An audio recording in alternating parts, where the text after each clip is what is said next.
Chama a tribuna o Dr. Cristiano Zanin Martins. O Dr. Cristiano esteve nos gabinetes, entregou os memoriais em favor do seu representado. Já esteve outras vezes aqui nesta corte e é sempre um prazer recebê-lo. Vossa Excelência sempre manteve aqui nesta casa um relacionamento muito cordial, exerceu suas prerrogativas de modo adequado, de maneira que é uma alegria viver mais uma vez nessa casa. Com a palavra, doutor. Inicialmente, eu renovo os cumprimentos a esta egrégia turma, ao eminente membro do Ministério Público, aos eventuários, aos advogados aqui presentes e a todos que estão nos assistindo.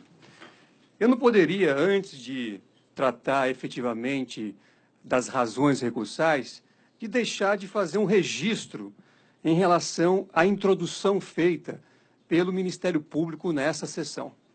Claramente, a palavra do Ministério Público mostrou como a força-tarefa da Lava Jato vem atuando neste e em outros casos. Qual é o pensamento?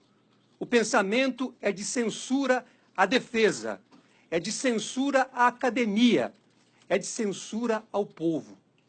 Se Vossa Excelência ficou impressionado com artigos, com manifestações de juristas da comunidade jurídica nacional e internacional, é porque algo errado existe nesse processo e em outros processos. Então, Vossa Excelência, que também pertence ao Ministério Público, que chegou a fazer em relação a este processo pedidos até para interceptar escritório de advocacia, para bisbilhotar a defesa, isto não pode ser admitido. Se houve algum tipo, alguma situação que pudesse tangenciar um ilícito penal, isso não foi da parte da defesa ou de terceiros. Isso ocorreu em várias situações que, eu repito, ocorreram em prejuízo à defesa, ao direito de defesa. E isso não se pode admitir. Posto isso, eu passo a tratar, primeiro, da nulidade do processo e da nulidade da sentença. Este processo teve, por parte dos procuradores, uma escolha, a escolha da jurisdição. Como se deu a escolha da jurisdição? Mediante a afirmação na denúncia de que este caso teria relação com 3 contratos específicos da Petrobras. É isso que consta na denúncia. Se Vossas Excelências forem às folhas 63, poderão ver que há aqui um título, inclusive. Os contratos que originaram vantagens indevidas. Há um título. Peço venha a Vossa Excelência que vejam a página 63. E esta afirmação foi aceita inicialmente pelo juiz para aceitar a sua competência, a sua fictícia competência. Por quê? Porque, ao final, na última decisão proferida no processo, o próprio juiz teve que reconhecer, depois de tudo aquilo que foi demonstrado pela defesa. Este juízo jamais afirmou, na sentença ou em lugar algum, que os valores obtidos pela construtora OAS nos contratos com a Petrobras foram utilizados para pagamento da vantagem indevida para o ex-presidente. Esta é uma afirmação textual do juiz de primeiro grau. Então, portanto, aquela competência que foi aceita, que foi estabelecida, não tinha qualquer base. Buscou-se, partiu-se de uma afirmação sem qualquer respaldo que foi aceita e gerou uma ficção, uma competência que jamais poderia ter existido. Segundo ponto, a suspeição do juiz. Não há dúvida, eu sei de que essa turma já tratou dessa questão. Mas não se pode deixar de analisar todos os graves fatos que foram praticados pelo juiz de primeiro grau ao longo das investigações, ao longo da ação, inclusive atos com claros objetivos de gerar fatos políticos. A divulgação de conversas telefônicas entre o ex-presidente Lula e a então presidente Dilma. O que foi aquilo? Aquilo foi um ato político praticado por um juiz. A sentença tem 1/3 dos seus parágrafos dedicados, primeiro, a atacar a defesa, e segundo, a destinar um espaço de autodefesa ao juiz, que disse que ficou incomodado porque foi acionado uma vez que havia divulgado conversas telefônicas interceptadas, porque determinara buscas e apreensões indevidas, porque praticara atos que efetivamente permitiam ao ex-presidente e seus familiares acionarem o juiz, como foi feito. Um exercício legítimo do direito de ação. Mas ele se sentiu incomodado, e o juiz que está incomodado com a parte não tem imparcialidade para julgá-la. Quanto aos procuradores da República, esta ação, como todos sabemos, nasceu num PowerPoint que já tratava o ex-presidente da República como culpado no momento do oferecimento da denúncia. Não se exige isenção por parte do Ministério Público na ação penal. Mas o abuso do direito de acusar, este sim, não pode ser aceito. Se a acusação tem alguma motivação política, e no caso tem, não precisa a defesa identificar traços políticos. O Conselho Nacional do Ministério Público, recentemente, fez uma recomendação a um dos membros da Força Tarefa da Lava Jato para que parasse de usar as suas redes sociais para veicular manifestações políticas. Como pode o agente do Estado, que tem o poder de acusar, usar de redes sociais para tentar demonizar aquele que ele está acusando no processo, para tentar extrair consequências políticas daquele que ele está acusando no processo? Isso não pode acontecer. O poder do Estado tem limite e não pode ser utilizado desta forma.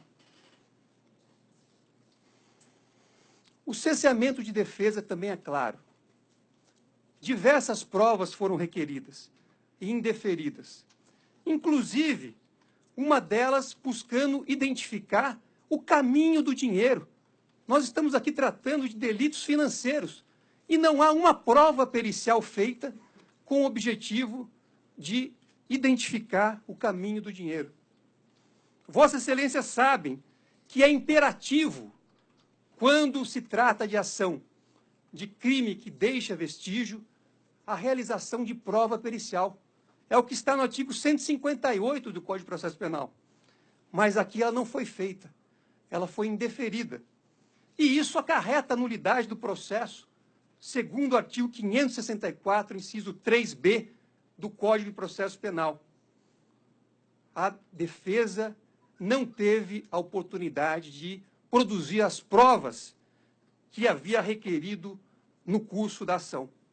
Também temos que ver a falta de correlação entre a denúncia e a sentença. A denúncia, como eu já disse aqui, disse expressamente que as vantagens indevidas seriam provenientes de 3 contratos. Indicou quais seriam esses 3 contratos. Eu repito, isso está claro, está na página 63 da denúncia. No entanto, o juiz, ao proferir a sentença, deixou de lado essa situação. Ele construiu uma acusação própria.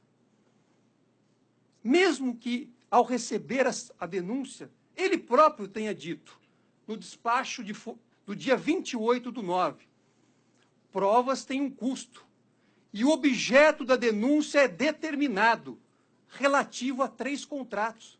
Não só a denúncia apontou que o objeto da ação era relativo a 3 contratos, como o próprio juiz, ao receber a denúncia. No entanto, o que se vê na sentença? Uma completa distorção quanto à suposta origem da vantagem indevida. Se Vossas Excelências olharem o parágrafo 858 da sentença, vejam, não importa que a conta geral de propinas tenha sido formada por créditos de acerto de corrupção em outros contratos do governo federal.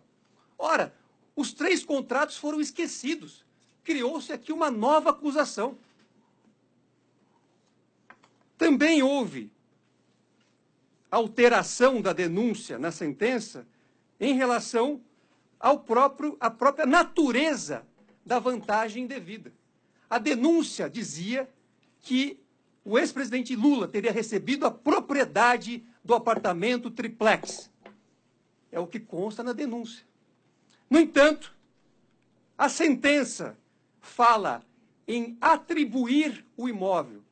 O que significa atribuir o imóvel? Vossas Excelências são professores. Vossas Excelências sabem que não há na legislação brasileira nada que possa indicar o que significa atribuir. E mais do que isso, esta palavra não tem relação com o objeto da acusação. O réu, como é disso, se defende daquilo que consta na denúncia. O juiz não pode criar uma nova acusação só para condenar o réu, porque foi assim pré-estabelecido. Mas isto ocorreu. Em relação ao mérito propriamente dito, eu também registro que é preciso lembrar aqui do conceito de tipicidade. Para julgar esta ação, não é possível deixar de lado o conceito de tipicidade. Foi atribuído ao ex-presidente Lula a prática do crime de corrupção passiva. O que significa isso de acordo com a lei? Significa que um funcionário público, usando da sua função, praticando ou deixando de praticar atos de ofício, recebeu uma vantagem indevida. É necessário haver a prova, a demonstração do nexo entre a função pública e o recebimento de suposta vantagem indevida. Só que isso jamais ocorreu. Aqui, o juiz, na sentença, diz que houve atos de ofício indeterminados. É o que está no parágrafo 865. Atos de ofício indeterminados significa reconhecer que não há atos de ofício nestes autos, que não houve a prática, o uso da função pública para recebimento de vantagem indevida. O crime não pode ser fluido. Os conceitos, as elementares, não podem ser fluidas. Por outro lado, também não houve recebimento de vantagem indevida. Não. O triplex não é do ex-presidente Lula. Todos nós sabemos que o triplex pertence e sempre pertenceu ao AS Empreendimentos. A propriedade, segundo a lei, segundo o artigo 1228, é aquele que detém, que consta no cartório de registro de imóveis. Também não tem a posse. Ficou claro pela prova dos autos que o ex-presidente jamais recebeu as chaves, jamais passou um dia e jamais passou uma noite. Não há nada que se possa demonstrar que ele recebeu esta propriedade. E não venham dizer, o Ministério Público, que uma reportagem do jornal O Globo transfere propriedade. Doutor Cristiano, seu tempo se encaminha para o final, peço que conclua. O que teria que se buscar nesta ação? Saber se houve algum pacto de corrupção. E a sentença responde afirmativamente, de forma equivocada, apenas e tão somente com base na palavra de Léo Pinheiro, como foi aqui reconhecido pelo próprio Ministério Público. Ele é corréu, prestando depoimento sem o dever da verdade. E mais, disse que teve 3 encontros para tratar desse assunto. E nos 3 encontros se fazia presente uma pessoa. Essa pessoa era João Vacari. No entanto, o Ministério Público preferiu ter o depoimento de Léo Pinheiro como suficiente para embasar a sua hipótese acusatória. Não diligenciou para buscar a verdade. Não chamou aquela pessoa que estava supostamente nas conversas. Deixou de chamar o João Vacari para depor, porque tinha a mercadoria, tinha aquilo que havia e estava sendo negociado numa delação premiada que foi reconhecida, uma negociação reconhecida em audiência. É evidente que esta prova dos autos não indica, de qualquer forma, a ocorrência de um pacto de corrupção.